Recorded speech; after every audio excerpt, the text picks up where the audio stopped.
Yes. We're going to text that the Facebook Live is sideways. Okay. I can try and fix it. Thank you. No problem.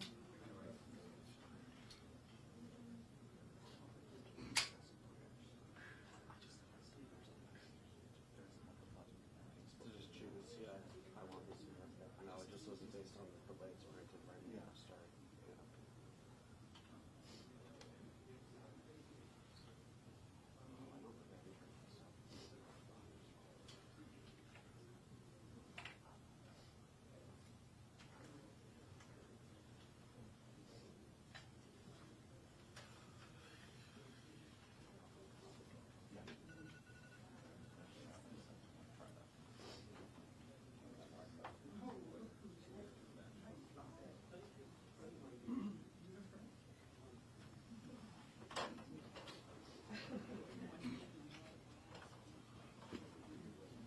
Just a minute.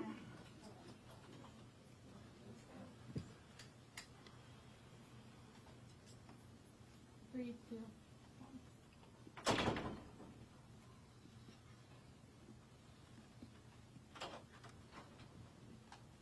Live stream's going.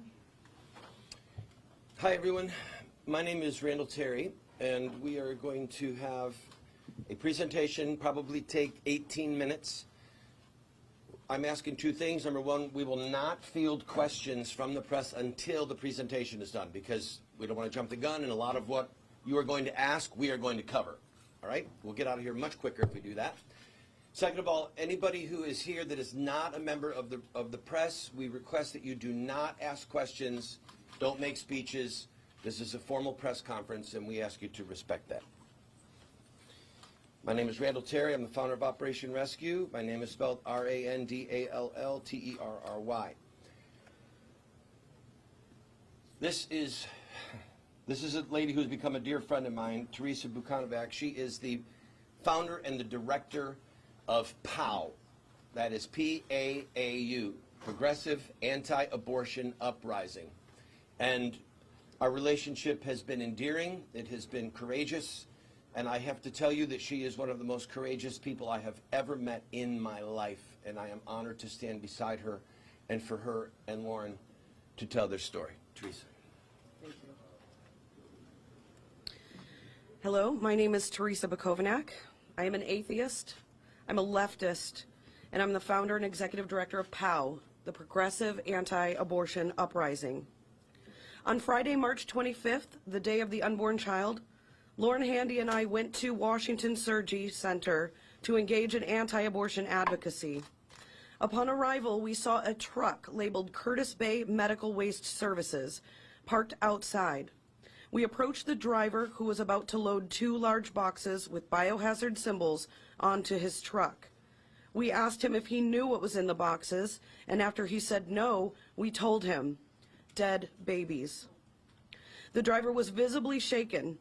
After he confirmed the boxes were from Washington Surgery, I asked him, would you get in trouble if we took one of these boxes? And he asked, what would you do with them if you took one?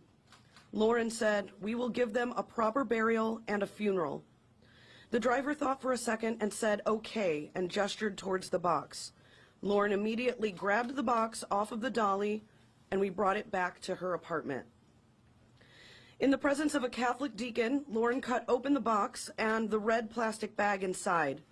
We then proceeded to unpack the remains of 110 mostly first trimester aborted children. At the bottom of the box was a clear plastic bag with 5 more containers, one much bigger than the remaining 4. Lauren reached into the largest bucket and removed the remains of a beautiful, intact, and nearly full-term baby boy who we named Christopher X. I think I can speak for both Lauren and I when I say this was the most devastating and soul-crushing experience of our lives. Not even years of anti-abortion advocacy could have prepared us for that moment. And it's a moment that will live on for us for all of time.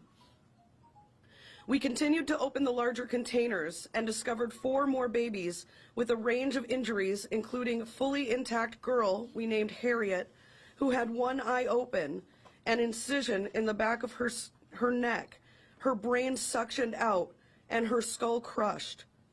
2 other late-term babies named Angel and Holly were severely dismembered, and the final baby, Phoenix, was whole and still inside the amniotic sac.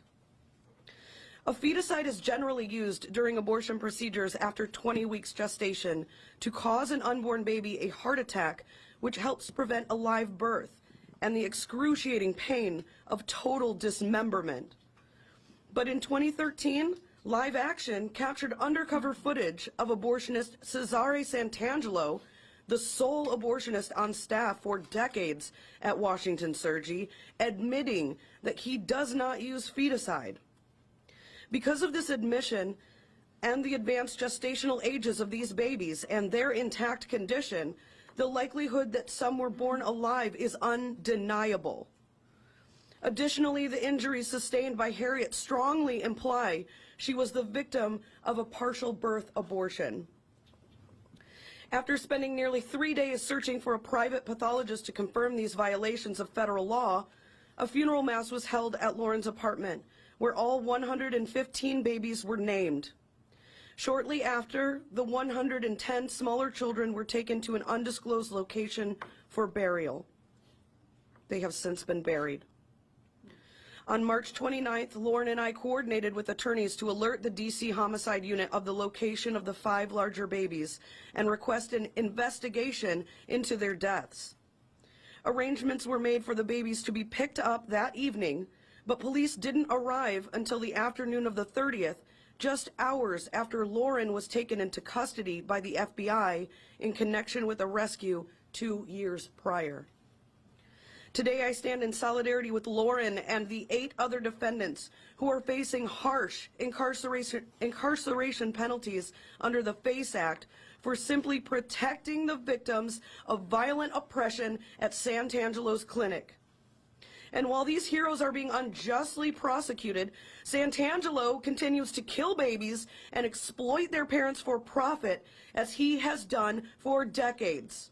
This must end. We are demanding that the DC police conduct a full investigation into the deaths of these babies, including thorough autopsies.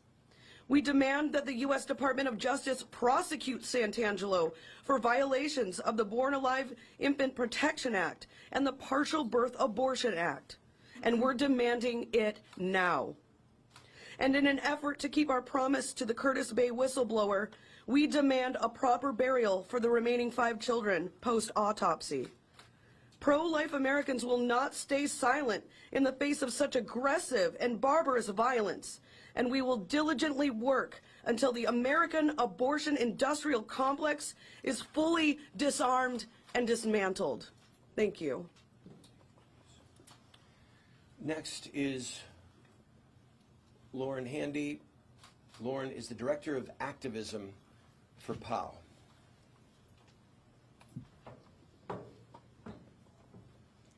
Hello, my name is Lauren Handy. I'm a devout Catholic who supports economic left policies in creating a culture of life. I'm also the Director of Activism for the Progressive Anti-Abortion Uprising and one of the 9 defendants indicted by the FBI on FACE charges. I made a promise, a funeral and a burial. It has been my desire since the beginning, since March 25th, and through the whole process to ensure these children's dignity were uplifted and respected. During the 5 days they were under my stewardship, the 115 victims of abortion violence were given a funeral mass for unbaptized children, and the 110 have been given a proper burial in a private cemetery by a priest. But what about the 5? Phoenix, Harriet, Christopher X, Angel, and Holly, the children who have been featured in the news so far, were so advanced in their gestational age, and the patterns of their wounds suggest violent federal crimes. We arranged for the medical examiner to pick up the children. Washington Surgery is part of a network of 21 abortion centers in the DMV area.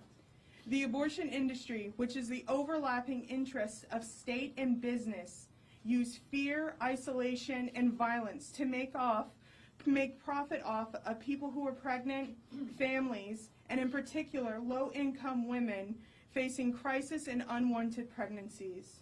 Uplifting and showing the 5 children does not pit us against their parents. I am deeply heartbroken for these families. Their exploitation from Washington Surgery and then their children being used for profit by Curtis Bay shows how deeply flawed our communities are structured.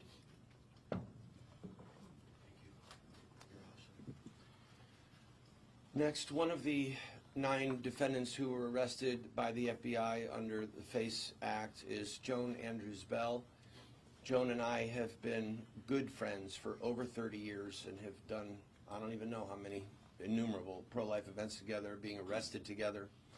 She is currently the founder and director of Gloria Dei Apostolate, and she is nationally known as a living legend and hero. Joan, it's good to be with you. I want to just take this opportunity to thank my dear friends in POW and all my dear pro-life friends everywhere for every single day doing what they can to the best of their ability by the grace of God to defend little babies, to love their moms and dads, and to love the abortionists and pray for their conversion.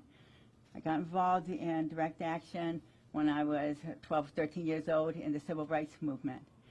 And this action that I do now and have done for the last nearly 50 years is in line with that, to try to stand up for truth, to honor God, and to love my country and my fellow Americans by hoping that we will convert to become a people of love and charity and defend the defenseless and the just.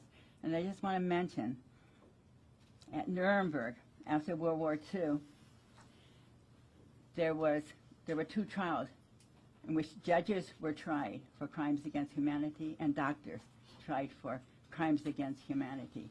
Now in this country, and the Allies, Americans and other Allied powers, scolded those judges and doctors who said, but it was legal, because crimes against the Jews and other individuals was illegal in Germany. In fact, to help a Jew would be a crime against the government, and you would be tried for treason. That's why if you hit a Jew in your home, you could be shot to death. You know, we don't face that much now, but maybe in the near future we will. But what our courts told, what the International Court told those German criminals was that you cannot legalize murder. And we say it to America today. America, you cannot legalize the murder of the innocent and the just. God bless you.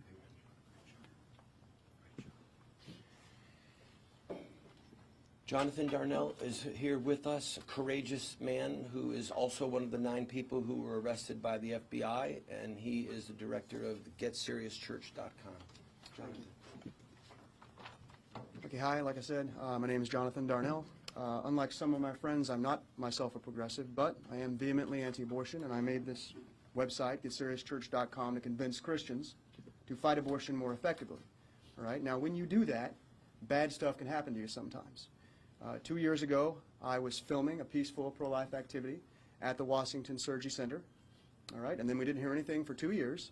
And then last Wednesday morning at the crack of dawn, an FBI SWAT team busted down our door, handcuffed myself and all my housemates, arrested me, and held me in custody for 9 hours. I never saw a warrant. I accept things like that. I know it's going to happen.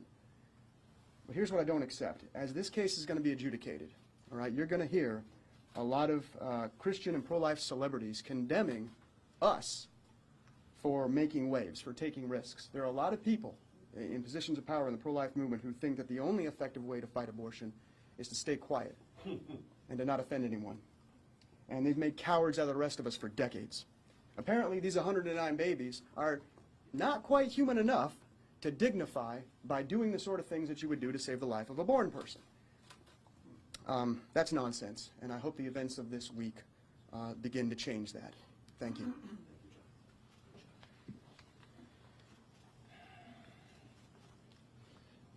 finally, we have Missy Smith. Missy is the director of Wake Up. She was my vice presidential candidate a few years back when we ran against Obama as Democrats to run ads on television of aborted children. Very effective. Before that, she ran for the U.S. House of Representatives, the shadow seat in the district.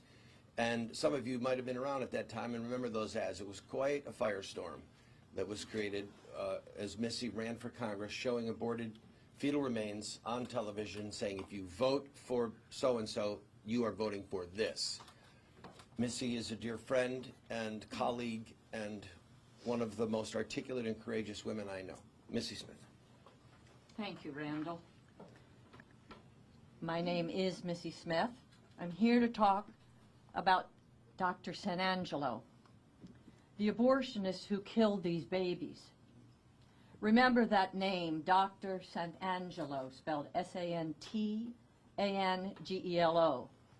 The reason that the 9 pro-lifers were arrested at St. Angelo's office on October 2020 was to expose him and save babies from his clutches.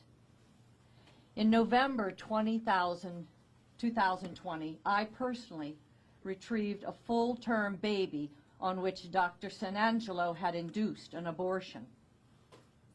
She was found in the toilet of a Maryland restaurant. I named her Philomena Grace, and we gave her a proper Catholic burial. The 115 babies found at St. Angelo's abortion mill included 110 first trimester babies, as well as 5 third trimester babies killed by St. Angelo. The corpses of these 5 babies appear to indicate a violation of federal law. Dr. Santangelo needs to be investigated immediately by the U.S. Department of Justice, who is tasked with enforcing federal law. Furthermore, we believe the D.C. Metro Police are actively involved in a cover-up of Dr. Santangelo's crimes. The bio-waste company from which we intercepted these children's bodies is Curtis Bay Energy. Remember that name, Curtis Bay Energy. Curtis Bay Energy states on their website that they burn biomedical waste to sustain the energy needs of the Baltimore area. This means tragically that they receive, transfer, and burn the corpses of aborted babies to make electricity for the households and businesses of the Baltimore area. If you live in the Baltimore area, you must know that aborted babies have been burned to keep your lights on and your house warm. We call on Curtis Bay Energy to end this barbaric practice and to confirm publicly that they have done so.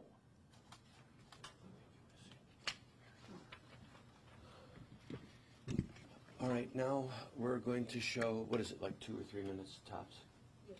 Okay, we're going to show a couple of clips, and there's 2 reasons for this. One is so you can see the gestational age of the baby named Christopher X, and to show that Curtis Bay was involved in transferring these bodies. We've heard that they're denying it, which is just absurd. We have the film of it. So when this is done, I will have one more comment, and then we will take questions from the floor. We also want to give a disclaimer that we believe that it is the right of these victims to have their full stories told. That means having the reality of what abortion, showing the reality of what abortion did to them. Journalistic integrity requires viewing the impact of those victimized by abortion. The videos you are about to view are extremely graphic. If you have abortion-related trauma, have had an abortion, or have experienced pregnancy loss, please be advised.